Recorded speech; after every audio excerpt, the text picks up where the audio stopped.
চালু হয়েছে। আসসালামু আলাইকুম। আমরা একটি রাইস মিলের পাওয়ার ফ্যাক্টর ঠিক করব।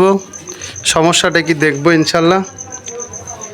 দেখি কি সমস্যা, পাওয়ার ফ্যাক্টরের মান অ্যাকুরেট দেখাচ্ছে না, কি সমস্যা দেখব। আমরা আগে ম্যানুয়ালি একটু কাজ করে দেখব যে আসলে সমস্যাটা কি।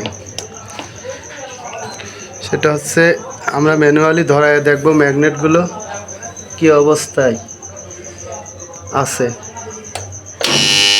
হ্যাঁ, 1 নাম্বার ম্যাগনেট ধরছে, 2 নাম্বার ধরছে, 3 নাম্বারটা ধরে না। এই জন্যই আমাদের পাওয়ার ফ্যাক্টর অ্যাকুরেট কাজ করছে না।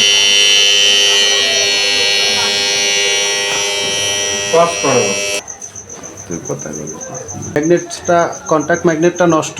আমরা এটা আগে চেঞ্জ করব, চেঞ্জ করে দেখব যে কি সমস্যা।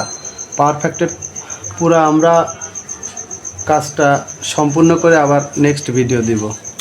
হ্যাঁ, পুরাতন ম্যাগনেটটা আমরা চেঞ্জ করলাম, চেঞ্জ করে নতুন একটা ম্যাগনেট লাগালাম। এবার লাইন দিয়ে দেখব যে ম্যাগনেট তিনটায় ধরে কিনা।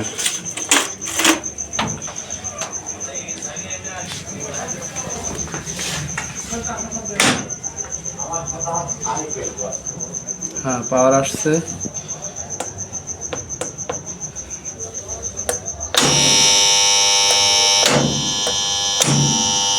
হ্যাঁ, ওকে, 3 ফেজে আমাদের ধরেছে।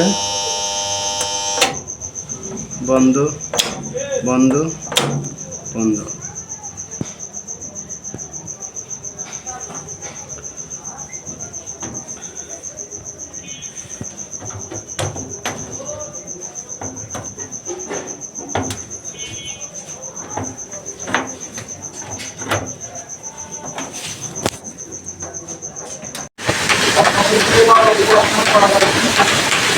হ্যাঁ, আমাদের পাওয়ার ফ্যাক্টর কমপ্লিট।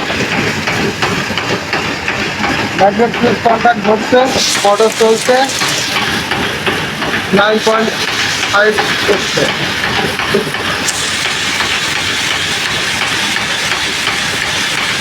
বন্ধ করে